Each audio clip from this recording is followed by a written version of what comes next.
Ayos ang panahon, malakas yung araw. So i-check natin kung ilan yung harvest. Dito muna sa grid.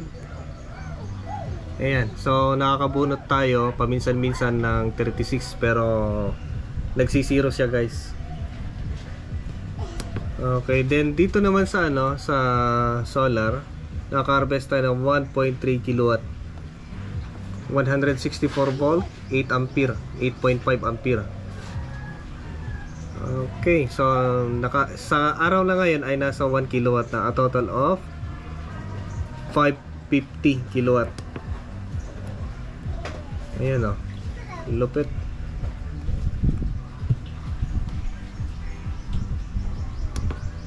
Ayan. So kung minsan biglang kukulimlim, syempre mag-a-assist ang grid, pero ngayon ay nasa 0. Kasi nga nagcha-charge ako sa Blue Yeti. Eto. At naka-solar din si Blue Yeti. Ayan, maabot pa rin sa 1 kilowatt sa grid. Pero yung grid na yun guys ay galing dito sa ano, dito kay Day. Kasi kay Day siya nakasaksak. Okay, yan, 1 kilowatt ang hinihigop niya. So pag medyo kumulimlim, mag-a-assist yung grid natin. Kagaya no 138, ayan, 96, 89, kung minsan nagiging 0 yan. Then dito talagang consistent sa ating solar na yun ang priority niya. So yung excess na kung sakali hindi niya kaya, kukuha siya sa grid. Ayan o. Okay, lakas. 1.1 kasi medyo naglalaro ang liwanag, medyo may ulap. Ayan o, 1.2 na today. So yun ang gusto ko kasi dito kay Day eh. Nakikita mo in actual talaga yung nangyayari sa kanya. Ayan, dito may arrow siya ngayon. Ibig sabihin, meron tayong kinukuhang konti kay grid. 14 watts. So, may nagsabi na iset ko daw in 0. Dito yan eh. System, tapos dito. Naka 0-0 na siya guys. So maraming salamat sa nagsabi na iset ko daw sa ganun para wala yung stable na 20 or 23 or 19 watts na nanggagaling sa solar sa grid. So ngayon, pag talagang kaya ng solar natin, 0 ang nanggagaling yan, oh, 0 na naman oh.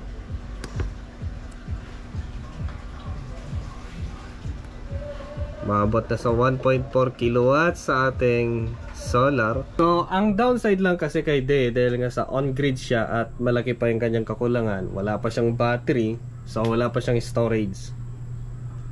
Pag walang grid, walang kuryente ang grid, hindi rin siya gagana. So, yun ang downside sa kanya. Nakakailang brownout na kami dito, kaya brownout din siya. Sayang kung meron na siyang battery. So no choice kundi ibabalik natin yung ating inverter. Much later. So mag-update tayo ngayon kasi nakabalik na si Pau Pau. Siya yung kompleto, meron siyang battery at yung inverter, kahit pa paano kaya lang sumabay yung ating solar panel. Ayan, ginagamit ko ngayon kasi nga minsan, hindi lang minsan, kasi nga dito sa amin madalas ang brownout, si Day hindi siya pwede. So malaki pa yung kanyang kakulangan, wala pa siyang battery pero malaki pa yung space dyan, no? Okay, so binalik ko si Pau Pau kasi nga siya yung kompleto. Si Day pag walang kuryente, wala din siyang kuryente kasi nga on-grid siya. So ang lakas ng araw, oh. So ito yung harvest niya ngayon. Ayan, maabot ng 1,400 watts. Kung minsan, umaabot pa yun ng ano, ng 1,700. Kaya niyang iabot ng 1,700. Pero sa ngayon kasi nga nasa, check natin yung time, nasa alas 3 na. Alas 3 pero kaya pang ano, mag-harvest ng 1,400 watts sa solar panel. Ayan, nagbabago-bago. So ngayon ay nagkakarga sa ating battery. Ewan kung fully charged na to, pero kaya pang mag-charge sa ating power station. So ngayon ay off-grid siya, pero dito on-grid. So hindi ko pa siya pinagana kasi nga kinakargaan ko, ginamit namin kagabi. Ayan, so i-check natin. Eto guys ay iisa yung kanilang panel box, yung circuit breaker. Yung circuit breaker ni Pau Pau at circuit breaker ni Deye ay nasa isang compartment. So yan. So mag-update lang ako guys sa current status. Ayan, pumiyok pa si Wang Dilasag. Current status ng ating kuryente. So dito madalas ang brown out. Pag ito kasi, ayan, nababrown out din siya. Pero maganda yung kanya performance. Ito, buksan natin dito. So binago ko siya kung sakaling maglalagay ako ng ng ATS. Hindi ko alam kung saan siya isisiksik ngayon. Ayan. So isa yung ating source ng solar panel. Kung madadagdagan pa natin, di isa-separate natin someday. Babaguhin na naman yung wiring. Siguro kung may ATS, dito na lang. So yung bus bar sa distribution, yun pa rin. Pero ang active ngayon si Pau Pau.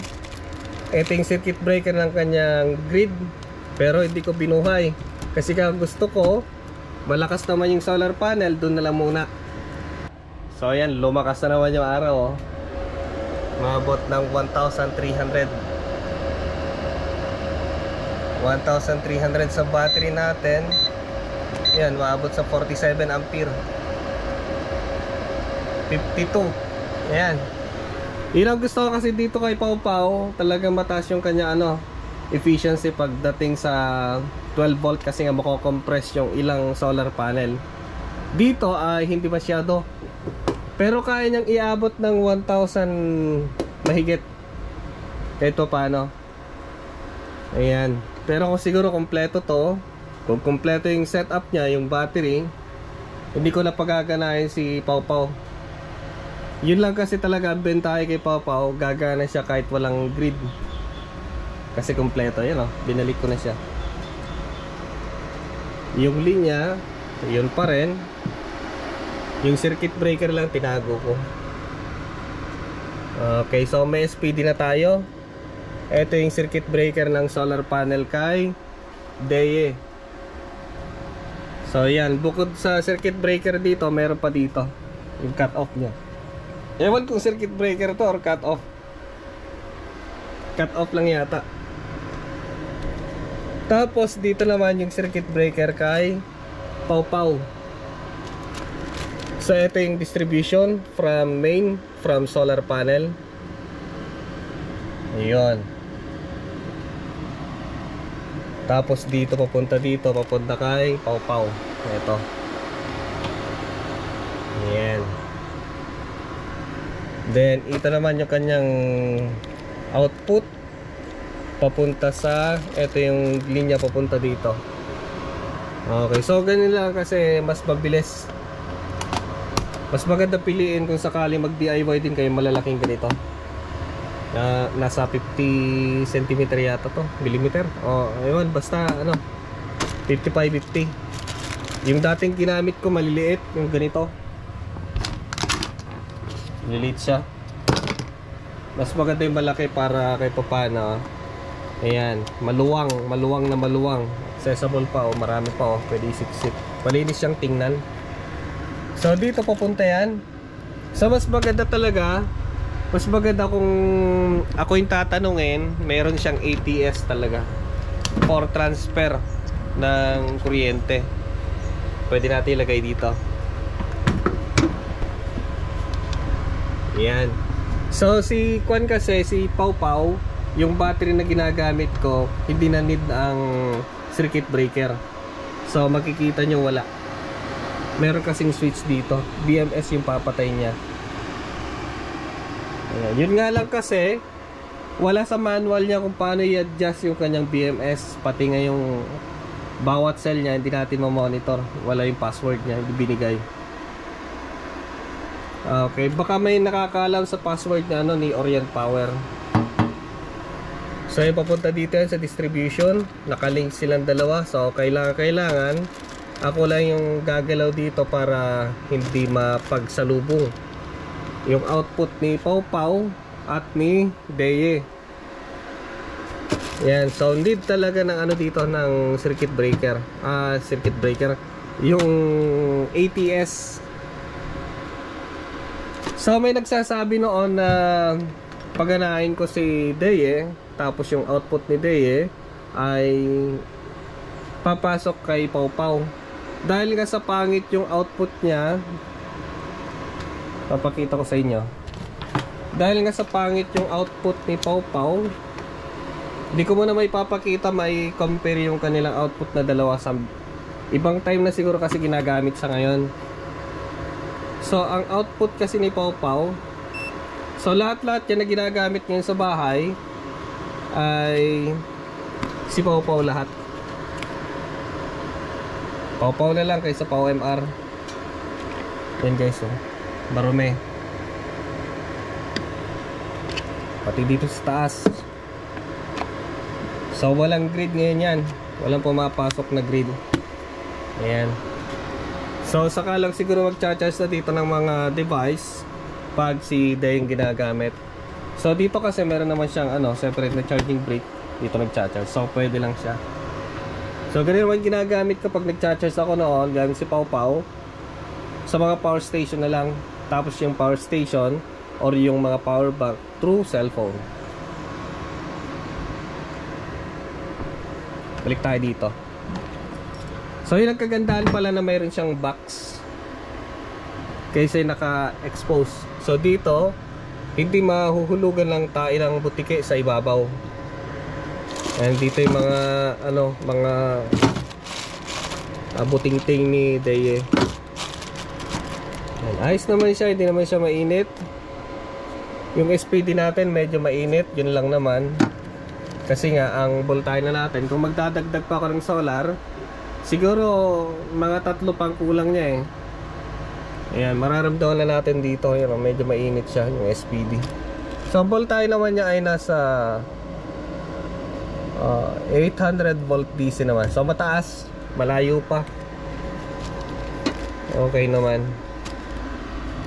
Tapos nandito naman yung PE link, neutral, live. Okay, negative, positive sa ating solar panel. So medyo magulo siya, pero kahit pa paano, pag sinarado natin, wala na, malinis na. So mas maganda pa rin talaga na meron tayong naka-standby na pang backup dyan, lalo kung gamit natin ay on grid or grid tie. So kung brown out, wala din siyang output. So kahit gaano siya kalakas, malakas yung solar panel natin, kung talagang kulang, wala tayong kuryente. So maganda may pang backup tayo. So nung brown out, wala talaga, wala akong gagamitin kundi mga power station. So pinilit ko siyang in-install ulit or nilagay. Okay, so ngayon ay kahit pa paano may pangsandata na tayo. So pinupuno ko lang yung kanyang battery kasi nga nagamit kagabi. Hindi ko alam kung ilang percent na yan. So dito pag okay na ulit, babalik ko dito, pang backup ko lang siya. So hindi pa natin magagamit ng talagang 24/7, pero susubukan ko pa rin si Pau Pau kasi nga malakas na yung solar panel. So para salitan sila, para hindi naman agad-agad masisira yung isa.